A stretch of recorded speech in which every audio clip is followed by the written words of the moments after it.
What is going on, YouTube land? I am Griscatalunya. Before we get into this shoe review, go ahead and check out my Instagram, Griscatalunya with the underscore at the end. Go ahead and like, subscribe, and hit that notification bell so you know when I upload a new video. And we are hitting it really close to that 8,000 subscriber mark here on this YouTube channel. Thank you if you're subscribed already. If you're not, you're definitely going to want to, because once we hit 8K, I'm going to give out some cool prizes like the Supreme Balaclava in the black colorway. I have the Supreme Cat in the Hat tee in a white t-shirt in a size medium. And I have 3 Bathing Ape magazines that all contain accessories within them. This one is the wallet, this one's the Babe Kids bag, and then this one is a Babe Sling bag. So again, hit that 8,000 mark and then I give away these prizes.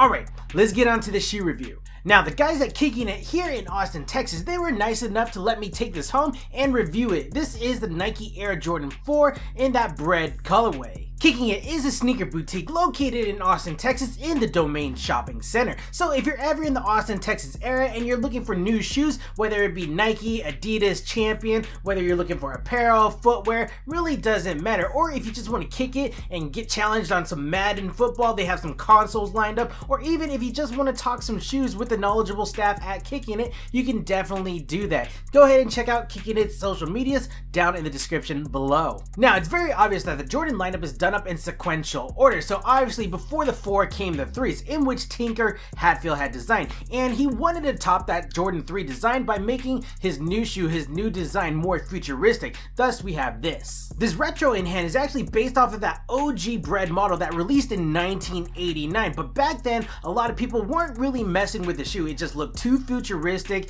That $110 price point kind of scared people away. People found it pretty expensive, especially for a basketball shoe. So a lot of people, they just really didn't mess with this shoe. It took people some time to come around to appreciate this design, and then later became a classic. So 10 years later, at the 10-year anniversary, they had made another drop of the shoe, another iteration of the Bred colorway.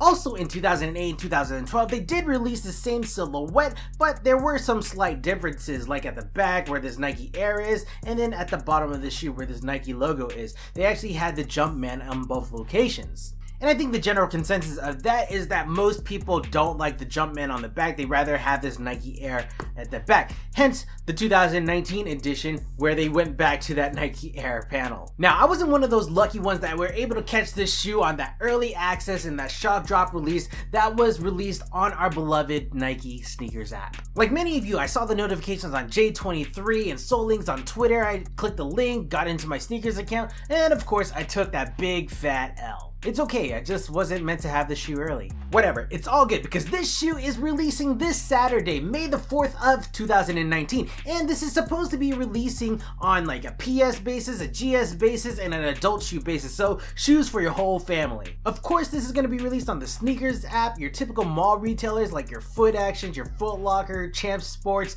Hibbits probably. It's going to be released there, so definitely check your apps. It's going to be released at your small sneaker boutiques with Jordan brand accounts. And I think this is even going to be released at Dick's Sporting Goods, which is kind of crazy. I don't know what the release numbers on the shoe is going to be like, but I anticipate they're going to be equal to the Concord 11s or even more. I think more people would rock this shoe than the Concords. This will be released on a GR basis, so if you have coupons like those $20 off or the 20% off with like Champs, Foot Locker, or Foot Action, you can definitely use those coupons towards this shoe. The Nike Air Jordan 4 in this Bred colorway is retailing at a price point of $200 USD. Add a couple dollars for your taxes based on your location. Concerning the resale market, looking at GOAT, looking at StockX, it's not doing too well right now, especially before the release. It's hovering around the retail price point, just depending on the size that you need for the shoe. And if I'm going to be honest, I don't think that later down the road, like 6 months or even a year out from now, that this shoe is really going to increase in price.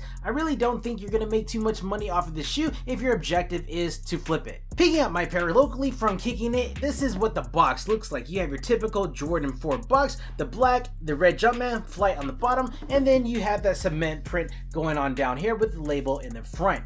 Inside, we are greeted with a pair of the Bred colorways. These look pretty good in hand in person. Now, we've all seen past iterations of this Bred 4 colorway in 1989, in 99, 2008, and 2012, and it pretty much maintains that same design. So definitely, if you've seen those past iterations, you can feel free to click off, because it's going to be a bit repetitive. If you're still here, I'm gonna keep going. So the upper is mainly comprised of a nubuck material that is on the lateral, the medial, the toe box, and the heel of the shoe, and it's done up in that black color. Now honestly, I think this nubuck material feels a bit more stiff than previous iterations. I think the 2008 and 2012 one felt a little more softer as opposed to this one. And perhaps it's because I wore those shoes in, but honestly I really don't remember pulling them out of the box and having it feel this stiff, but whatever, this feels stiff. On the lateral, medial, and the toe box area, or the tongue of the shoe, we have that black webbing effect going on that is done in like a silicone rubber material. And it is aesthetically pleasing to the eye. It kind of reminds me of basketball netting.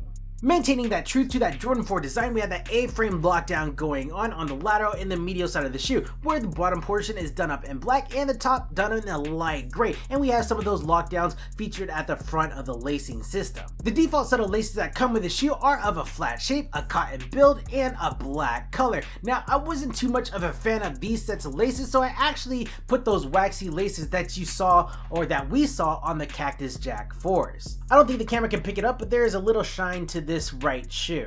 Can you see it? I don't think this is helping. Anyways, behind those sets of laces is the tongue, which is padded, but not padded to my liking. Regardless of fact, it's done in that nubuck material that you see on the upper of the shoe in that black color. Now at the very top of the tongue, in the polyester black label, is the Jumpman done up in red and the Flight logo below him in white. On the reverse side is cotton fabric done up in red, and we have the label right here in white. And it is upside down, it says Air Jordan, and this is pretty typical or traditional to the Jordan 4 shoe.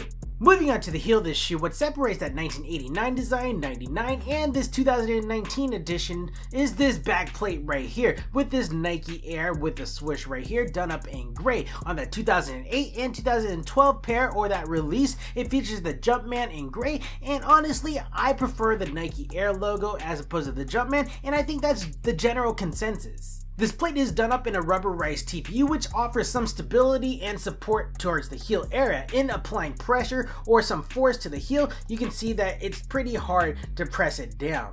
Moving on to the lining of the shoe, it is done up in a gray colorway, and it feels like a cotton material and padded on all sides of the shoe, the lateral, the medial, and the heel, and this is to provide comfort to your ankle. Pulling the insole out, we have a bed of red fabric going on with the Nike Air logo at the heel of the shoe, and this is placed on top of a thin piece of white foam. The midsole is comprised of rubber and EVA foam, otherwise known as Nike Phylon. So this gray, this red will be done up in rubber, this black, and this white right here is that Nike Phylon or that EVA foam. This is outfitted with a Nike Air unit, whether that's a full length Air unit or a heel unit, I'm not too sure. I do want to say that it is just a heel unit. You can actually see the structures on the inside, which is done up in white, and the clear bubble on the outside. And of course that Phylon and that Air unit is to provide some cushioning to your foot when it makes impact on the ground. Moving on to the outsole of the shoe, that red, that white, that gray, it's done up in a blown rubber material to enable flexibility for when you take your steps in this shoe. Now in those particular models, the 89, the 99, the 2019, you'll see this Nike swoosh logo right here, but in that 2008, 2012 model, it's actually a Jordan Jumpman done up in red right there. In terms of sizing, I'm usually rocking a size 8.5 or a 9 US, and in this particular model, I went with the 8.5, and it does fit pretty true to size,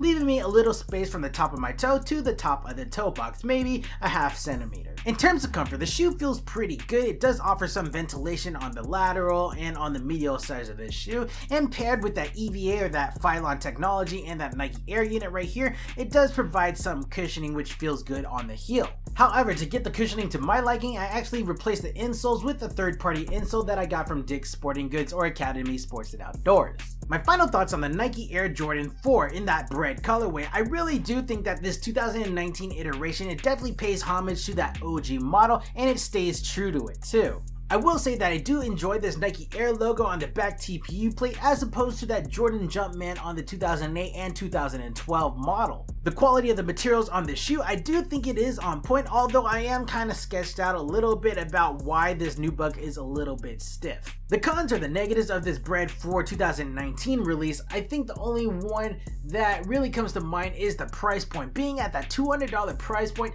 plus tax, there's just a lot of other shoes that are coming out in May that are way cheaper than this shoe. It kind of like makes me second guess if I really want this shoe, or should I wait and then just wait for the prices to come down. $200 is pretty steep for this shoe, especially since the OG pair retailed at a price point of $110. It just completely shot up 100%. Alright guys, I think this is a good stopping point for this video. What do you think about this Nike Air Jordan 4 in that Bred colorway? Is it a good cop, a bad cop? Were you able to catch on early access or that shock drop on sneakers? Let me know if you copped down below or your thoughts below on this shoe. Go ahead and check out my Instagram, GrisGotTheLunia with the underscore at the end. Go ahead and like, subscribe, and hit that notification bell so you know when I upload a new video. And once again, once we hit that 8,000 subscriber mark, I'm going to give away some cool prizes, so you definitely want to subscribe. Alright guys, I am GrisGotTheLunia, and we will check you next time. Cheers, sige na!